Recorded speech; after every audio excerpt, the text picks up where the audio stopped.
Greetings to everyone. Today we're going to touch on a topic that's been not discussed much and not understood very much by the general public. People have a lot of deep connections, but in what angle and in which way that they suffer from it is not known. So today we will be discussing on the topic on sex and soul ties. So today I have with me Brother Bonifer Endigeri, and we would be talking on this topic on sex and soul ties. And as a general public, you would be asking me, what is soul ties? And I would give an explanation that soul tie is something that is a connection or cosmic connection between two people who know each other pretty deeply and who understand each other to a different length. So what do you think, or what is your opinion about it? Yes, you mentioned correctly that soul ties is about two people, and one major way to kind of arrive at a good definition to understand for everybody is that we are a spirit, Right. we have a soul, and we are in a body. Yeah. Which means when you look at the soul part of it, soul is basically your emotions, your mind, your intellect, and your basic framework of Yeah. of how you interact with people at a very intellectual emotional level. And when two people with that kind of an understanding and energy come together and they start forming a bond, and we see this bond happening with everybody. Correct. Okay, but what I feel is that when this bond forms, okay, some bonds obviously are stronger, Yeah. just like how we have some memories stronger than others. Right. So when this bond forms and it becomes stronger than others, it starts to direct and it starts to control a lot of the decision making activities that our mind does. Yeah. And that, I think, is where soul tie comes into the picture, where it starts to direct even those actions that we would have otherwise wanted to be done differently. True. So another understanding for me would be that, as you said, it does give adverse action when we take decisions, or it just doesn't have to always be sex, but yes, sex is also a very strong part that plays in a soul tie connection between two Yes. people. At the same time, we need to understand this, that when there is a connection that is deep, more than friends or more than I wouldn't call it like lovers, but more of understanding what happens in the other person's mind even before he or she asks, then we have this kind of a connection or a connectivity that goes beyond our thoughts or beyond our imagination. So Correct. when we look into understanding the cause of this connection and how it affects us personally. When you're looking at the causes, one of the things that is so important is that when we look at soul ties happens mostly unconsciously. Yeah. Nobody sets out of his house saying that, oh, now I'm going to have a soul tie with Correct. somebody. It happens without any unction, it happens Right. without any agenda for most people. I mean, I would say for almost everybody, except for people who actually understand the power of soul ties and who actually are able to exploit it for their personal agendas and for their personal motives, which Okay. is obviously not in the right direction. Right. However, one of the things that we all need to understand is soul tie is here. Soul tie is available for anybody who needs to know that there are relationships that are forming, there are bonds that are forming every single day when we meet people, when we interact with them. One of the ways that soul tie forms, and one simple example that I would want to give is, when you meet somebody and when you start interacting with that person is a spirit person. That person Right. has a soul.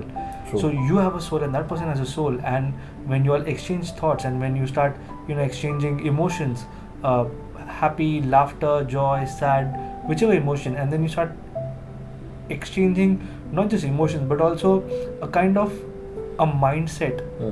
You start borrowing things from that person starts borrowing things from you, Yeah.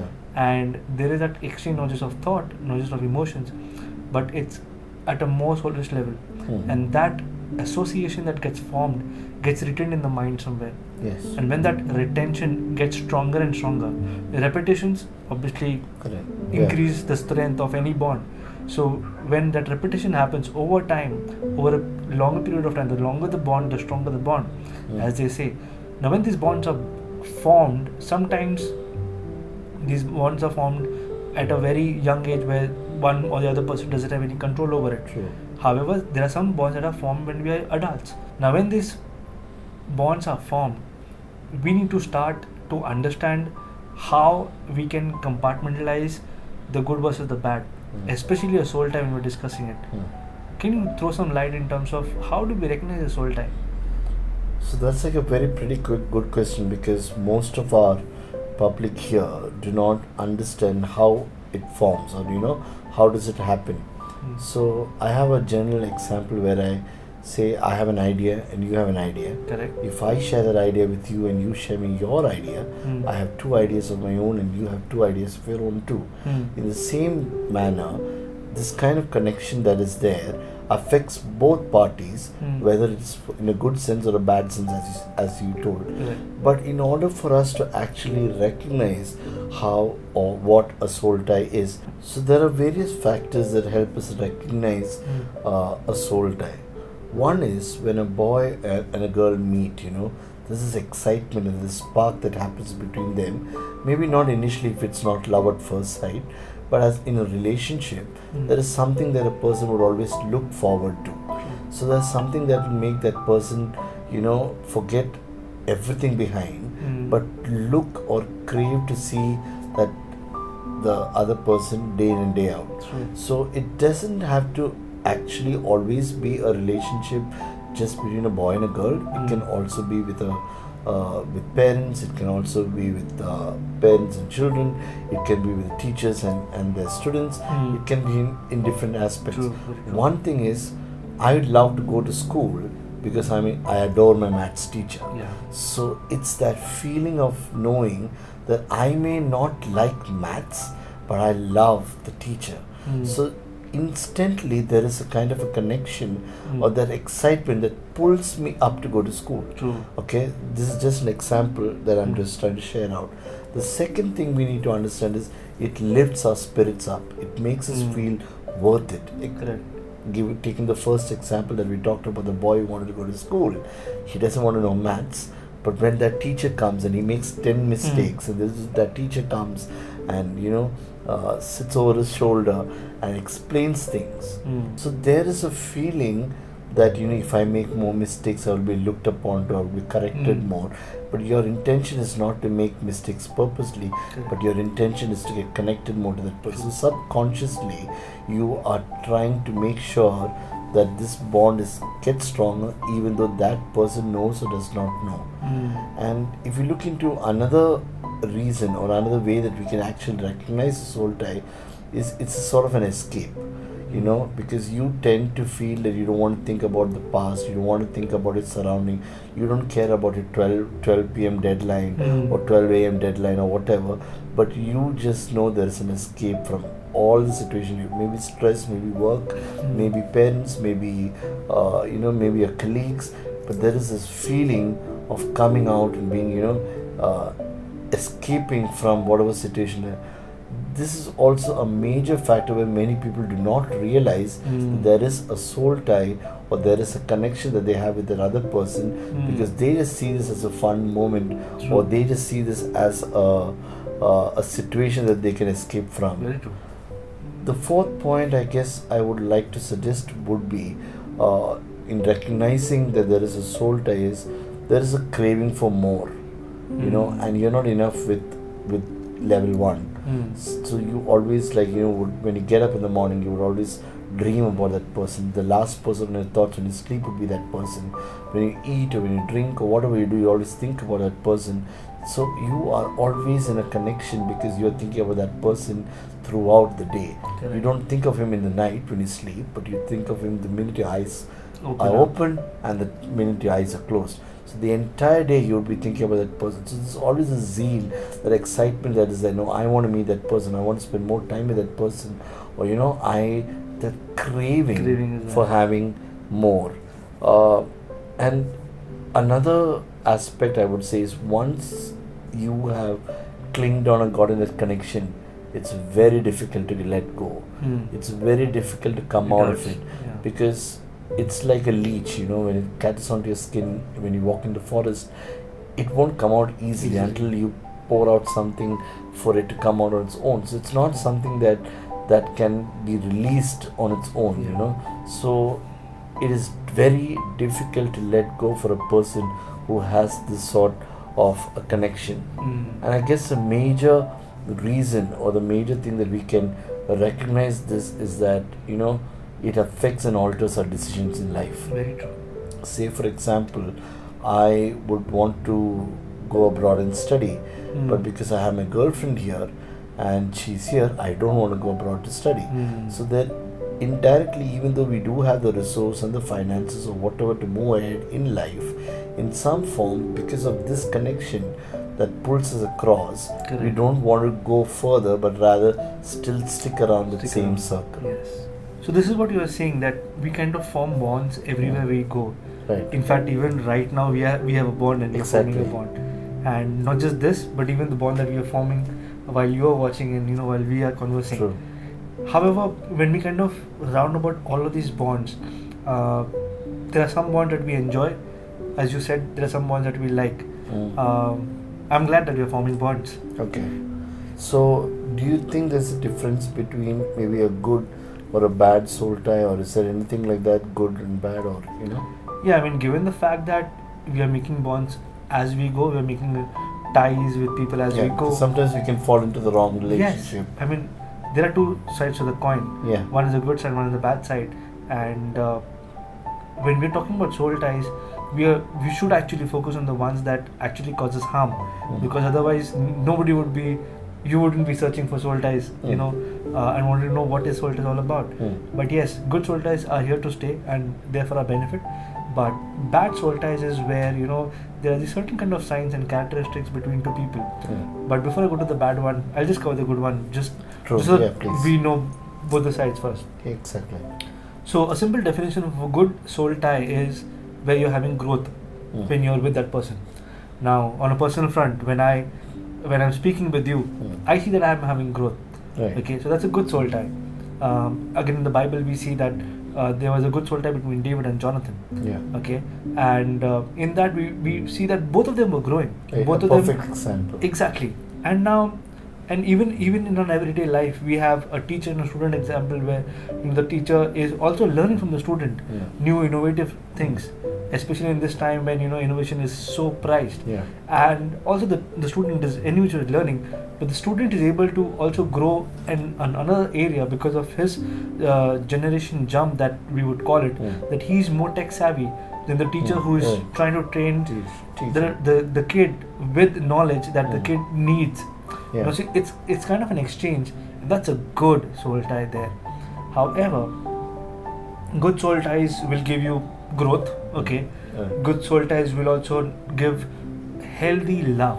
Okay, love not with a dark agenda behind it, but a love which is there to nourish you, to give you nutrients, for you to grow, for you to have a healthy mind and a lifestyle. And that love and that growth will actually bring about a healthy, all-round, holistic development. Not just developing physically, emotionally, mentally, psychologically, sexually, emotionally, but in all aspects. I mean, the way how you look at life, the way how people teach you those things, that is good soul ties. Another thing is, as you grow, you reach a point where you start discerning that you are no longer a kid. Yeah. You are matured enough, and your maturity speaks because of the kind of fellowship that you have with people. Right. And it is always good because the kids, they kind of get bullied a lot sometimes, but it's always good to have a matured adult to help the kid to kind of grow. That is a good soul tie there. And obviously, when the child grows and when an adult actually gets into formation of becoming mature adult, we see success because that person has actually gone and built good bonding, good relationships wherever the person has gone, and you see success there, you see health there, you see peace, and you see a certain kind of righteous living out there. Okay, and that is good soul tie. And as is good versus the bad is everything that the good is not. As simple. But just to call out the coin as round, bad soul type, when I look at it, is there are particular signs where there's like a transition phase between a soul tie which was good initially, a relationship that was good initially, a kind of a bonding that looked nice on the outside, but on the inside it started rotting the very person, and the very kind of relationship, the emotion that was shared started to tear down somewhere because it was not based on the right foundations. Okay. And that kind of a soul tie is bad because one of the first things that the soul tie will take away from you is your personal freedom. Yeah. And I would like to talk in depth because that kind of a freedom is something that you naturally have when you're born in this world. You have that kind of freedom to express. You have the freedom to kind of create. You have the freedom to kind of choose a lot of things for yourself and to live a purposeful life. Yeah. Now, that freedom is actually sabotaged by the soul tie that happens mostly unconsciously, Yeah. without any kind of knowledge, without any kind of notice or prior warnings. Right. It comes like a flash, and it is here to stay and wash away every kind of purpose that you have. Okay. The other thing that happens is it takes away your freedom, and because it takes away your freedom, it takes away a certain kind of right that you have for life. It takes away your peace of mind. It plays obviously with your mind because you suddenly start to realize that, hey, I want to do this, but I will sacrifice. Yeah. You start sacrificing because, as you mentioned that if Wanna go there's out. a relationship Right. and one person wants to go abroad to study, just because his or her partner is back home, Yeah. they will sabotage their dreams, their True. purposes in life because there's somebody else whom they value more. And this is exactly where the soul tie, the formation of the soul tie happens. One of the reasons is the value that we place over one person, over our own dreams, over our own purposes, over our own visions. When our parents see vision, we hamper that because we kind of get taken aback, or we kind of get adrift by valuing somebody else over the vision that we have. Yeah. Right? And when you go adrift, there's a kind of toxic sentiments that gets into your heart because you want to do something in life, you want to achieve something in life, but your plans, your purposes are being washed away. Yeah. And because of that you're left with something that is not yours, Yeah. that you did not want to begin with. Right. And when you look around and when you look back at whatever this relationship is called, you can see nothing but starvation. Yeah. You can see nothing but stagnation. You can see nothing but stench, and you feel stuck. Yeah. That is a bad soul tie. And you would do anything to come out of it. You would do anything, you would pay any price to just get free, because your freedom is something that you now start to value much more than the relationship that you had valued once. Right. So I agree to the points that you said, but at the same time, when you talked about being in a toxic relationship, it even hampers any kind of relationship that we would want to go further. For example, Correct. say I had a girl from the past and now I'm married, Hmm. but because of the soul tie that I had with the girl that was out, it destroys my current marriage too. Definitely. It affects my current situation too. It affects the relationship that I may have with my own children. It may affect the relationship that I have with my spouse, maybe our parents too, because of that connectivity or the toxic connectivity that had happened in the past. Definitely. In fact, one of the simplest cases of soul ties is when a relationship happens, it is birthed without any kind of notice or Correct. warning. However, the ramifications of that relationship plays out a very, very dark role in terms of all the other existing relationships that you have via society or via a social connection of your own family, Yeah. or even spiritually. Yeah. Because one of the very, very big drawbacks of a toxic relationship or a soul tie, a bad soul tie, is you're breaking off from your spirituality, you're breaking off from your religion or your faith. Yeah. Many people have experienced that there's like a cut-off relationship, Yeah. and coming back to the foundation of truth that we all believe in, that we are a spirit, and when we start communicating with God, who himself is a spirit, because of this soul tie, we have somewhere gone away from having God as a center, and we have made that person as a center. Yeah. It's like if we imagine our lives and our heart as a throne. Correct. Okay, where we would need to have God as the center, and we revolve around it so that all our purposes are then aligned as to what God's Yeah. will is for our lives. We start to have that person take center stage over the throne of our heart to such an extent that now everything else that is ours is now having to be aligned according to his or her purpose. It can completely destroys and shatters us too. It manipulates the very manifesto that you were created with. Yes. It I agree. destroys the very destiny that you were drawn from. Yeah. And the drawback of this is so much that you don't just miss weeks or months. Hmm. It takes years sometimes Yes. to wash off whatever has been done. And at this point, I just want to highlight one simple thing. Just because it seems invisible doesn't mean it is not there. Yeah. Just because I can't see it with my naked eye doesn't mean it's not there. Yeah. In that context, I don't see air. Yeah. But today, we wear mask. Yeah. Why? Very true. Because the very virus which we cannot see travels to the very medium that we cannot recognize. Yeah. That's why we wear something tangible to keep something that is invisible to not infect us.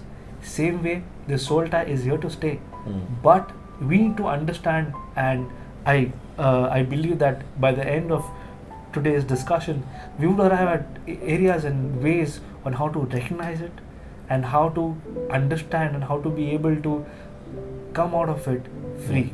So even when you talk about a good soul tie, as you said, there is growth, there is it's a healthy thing, there is peace, there's a lot of factors, and even when you look into a bad soul tie, obviously there's no freedom because you're stuck, you're tied, you don't know what to do, and this is like a cannonball that's tied to your leg, and you just drag it lifelong.